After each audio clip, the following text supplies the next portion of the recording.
Hey, what's up, guys? What you're about to see is the first episode. Gonna call this the Audio Whoop Ass Podcast. Basically, it's a podcast based upon just telling stories, shooting the shit, and other things like that. What is up, everybody? Podcast.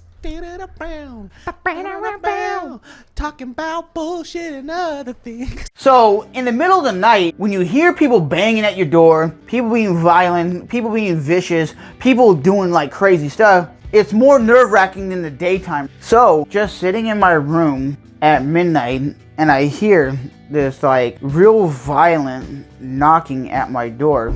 So, I don't know if it's the police or if it's somebody who is trying to get a hold of me and they can't get a hold of me because I'm in the back bedroom and I can't hear. Because a lot of times when you're in the back bedroom of the apartment, I couldn't really hear people knocking on the front door. So it could have been somebody thinking I was somebody else, because a lot of times in an apartment complex you have somebody say you're in apartment 22, right? And they'll knock on your door thinking you're apartment 22, and you go, well, there's other apartment 22s building. Like a lot of apartments have like A22, B22, and a lot of times your friend will just say, I live in apartment 22 at the Blue Brown Apartments, and that's where they are told you live. So I had no idea really what was going on. All I know is I was laying in bed and I heard wham, wham, wham, and I jumped out of bed. I was like, whoa, what the hell? What was that? And my friend, because I had it on speakerphone, she goes, what was that, dude? I was like, that's my front door. She goes, your front door? I was like, yeah, my front door. And I'll give you an example. The apartments I lived in were kind of like, they had that thing about them where pizza delivery guys wouldn't even come there, right?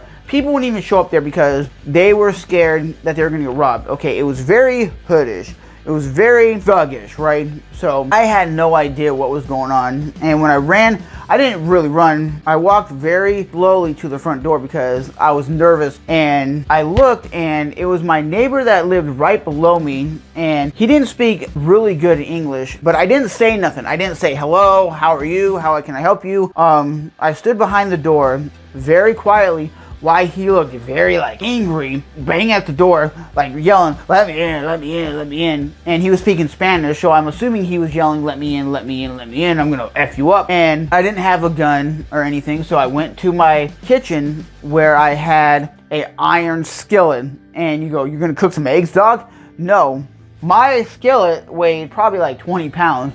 My mentality was, if he's gonna break into this house, into this apartment, I'm going to hit him in the head with a frying pan. I'm going to rap, and I don't care. I'm going to defend myself. It was only me and my cat that was in that apartment at that time. My parents weren't there. My family wasn't there. They were out of town, and it was just me. And I didn't know that at the time that this guy was on drugs. He was taking like medication for bipolar disorder. I had no idea that he even took anything because I never talked to this guy in my entire life. I had no idea really who he was. All I knew is I seen him around the complex, right? You know, when you're in an apartment complex or like a trailer park, you see people come in and out. You recognize the people, right? But you really don't know them. So I didn't really know this cat.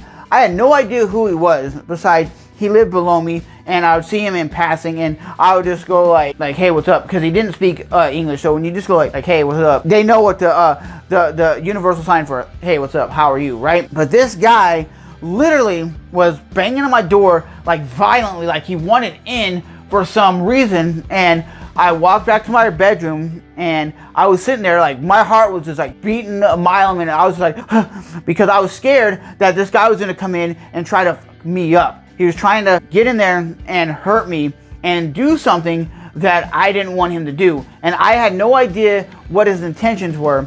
I didn't know why he was banging at my door and trying to get in. So later that day, the next day, I went to my neighbor, which was on the first floor, because this apartment complex had 3 floors, and I was on the 3rd floor, and the guy that was knocking on my door was on the 2nd floor. So the lady that I used to talk to, she was an older lady. I went up to her and I said, hey, do you know what this guy was doing in the middle of the night? She goes, what? I said, he was banging on my door violently, trying to kick my door in, yelling yelling and screaming and like foaming out the mouth. And she goes, really? I heard he didn't get his medication. And I was like, medication for what? She goes, you know he's bipolar, right? I was like, I had no idea what he was. I had no idea who he is. She goes, apparently he thought he was at his apartment and his girlfriend locked him out and he was trying to kick the door in to get in. And I told her, I said, you know, if he would have got into my house, I had an iron skillet that I was going to hit him in the head, and I don't care what was going to happen, I was going to defend myself. And she goes, I wouldn't have done nothing. I would have politely said, hey, excuse me, opened the door and said, excuse me, you got the wrong apartment, and then shut the door. I'm like, yeah, right. I'm not going to open the door when you have some guy foaming at the mouth doing this at your door. Let me in, let me in. And I'm like, I'm not gonna allow somebody in my house like that when they're foaming at the mouth and they look like they're gonna like punch you in the face. I'm not gonna be like, hey, excuse me, sir. You got the wrong house. Can you go downstairs to your house? Cause this is the wrong place. Yeah, right. When someone is at that like boiling point, they don't even know, even if they're bipolar, I guess, they don't really know what's going on. They just snap like that. They just snap. And apparently that's what he did. And he was trying to get into my house, assuming that was like his house. I guess he didn't realize it was the wrong house and he was trying to get in. And apparently my neighbor talked to the guy because she spoke Spanish and he spoke Spanish. And she explained to him, you know, last night you snapped and you were banging on the neighbor's door and you had the neighbor kid scared, because at that time I was probably like 26, 25. And he goes, I didn't knock on his door. I was like, oh yeah, you did. I told her, I said, yeah, let him know that he had me scared and I was gonna hit him with a frying pan if he would have gotten into my house. Because I don't have a gun, I didn't have a knife, so I was gonna hit him with a frying pan. And he's lucky that I didn't call the cops, because the cops would have got him arrested. I would have pressed the charges for him trying to break into my house, because I was gonna protect myself at all costs, okay? And he told my neighbor that he was like, I didn't even know I was doing that. If you do not know you're trying to break into someone's house in the middle of the night, you got issues. You got problems, okay? Because luckily I'm not the kind of guy, because some people might have opened the door and they started swinging on the motherfucker, or they might have just had a gun there and pulled the gun out on him and maybe shot the guy. You know, that was very frightening for me. You guys would have been frightening too. Frightened if you're sitting in your house watching TV and you just hear wham, wham, wham, wham, and you know it's the middle of the night, and you know usually at midnight, 1 in the morning, you don't have people banging on your door trying to kick your door in. That is frightening, because you don't know what's going to happen. You don't know. It's that fight or flight mentality comes into play. Like your heart's pumping, your adrenaline's pumping. You're like, oh my God, this guy's going to get into my house. What should I do? And most people who had guns would go get their gun. Most people who had a knife would go get their knife. So if that guy comes in, they're just jabbing motherfuckers, right? So for myself, I was just terrified that the guy was going to come into my house and really hurt me. And you guys could look at it any way you want and go, yeah, I would have been scared too. I would have been scared as shit, because there's no reason some guy should be banging at your door in the middle of the night when you guys don't communicate. You guys don't even talk. You guys don't even say hi to each other, because it's just what it is.